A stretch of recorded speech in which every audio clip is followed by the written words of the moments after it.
மாண்புமிகு பேரவைத் தலைவர் அவர்களே, திருக்கழுக்குன்றம் பேரூராட்சியை பொறுத்தவரை அங்கே பாதாள சாக்கடை திட்டம் வேண்டும் என்கின்ற கோரிக்கை இருக்கிறது. மாண்புமிகு அமைச்சர் அவர்கள் தெரிவித்ததை போல மக்கள் தொகையை ஒரு கணக்கீடாக எடுத்துக்கொண்டாலும் கூட திருக்கழுக்குன்றம் போன்ற பேரூராட்சிகளில் நிரந்தரமாக இருக்கக்கூடிய மக்கள் தொகையை கடந்து அடிக்கடி அங்கே வந்து மக்கள் சேரக்கூடிய ஒரு சூழல் இருக்கிறது. குறிப்பாக அங்கே கிரிவலம் போன்ற நிகழ்ச்சிகள், அங்கே இருக்கக்கூடிய ஆலயத்தில் வேதகிரீஸ்வரர் கோயிலுக்கு வரக்கூடிய மக்கள் அடிக்கடி வரக்கூடிய நிலையில் அங்கே கழிவு என்பது உற்பத்தியாகக்கூடிய நிலை அதிகமாக இருக்கிறது என்பது ஒன்று. திருக்கழுக்குன்றத்தை சுற்றி இருக்கக்கூடிய பகுதிகள் சென்னையை தாண்டி இன்றைக்கு துணை நகரம் போன்ற திட்டங்கள் எல்லாம் வர இருக்கக்கூடிய சூழலில் மாண்புமிகு முதலமைச்சர் அவர்கள் தொலைநோக்கு பார்வையோடு பல்வேறு திட்டங்களை செயல்படுத்தி வருகிறார்.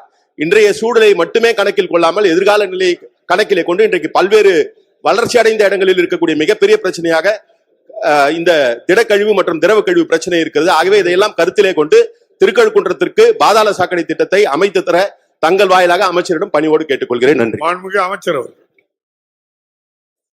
மாண்பு பேரவைத் தலைவர்களே, 1,00,000 மக்கள் தொகைக்கு கீழே இருக்கிறது என்ற ஒரு ஏற்கனவே அரசு சார்பாக அரசாணை வெளியிடப்பட்டிருந்தாலும் இதுபோல இருக்கின்ற கோவில் நகரங்கள், முக்கியமாக வெளியூரிலிருந்து தினந்தோறும் ஆயிரக்கணக்கான மக்கள் வந்து செல்கிற காரணத்தால் அதை ஒரு கவனத்தில் எடுத்துக்கொள்ளலாம். எனவே மாண்பு உறுப்பினர்கள் சொன்னதை இந்த துறை கவனத்தில் எடுத்து கோவில் நகரங்கள், இப்போது ராமேஸ்வரம் இருக்கிறது, நமது திருச்செந்தூர் இருக்கிறது, மதுரை இருக்கிறது போன்ற நகரங்களில் இருக்கிறது, எல்லாம் அதிகப்படியான பணிகளை எடுத்துக்கொண்டிருக்கிறோம்.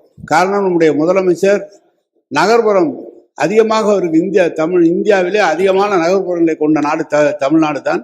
அதற்கான சிறப்பு நிதியை எல்லாம் தந்திருக்கிறார்கள். எனவே இதையும் கவனத்தில் கொள்கிறோம்.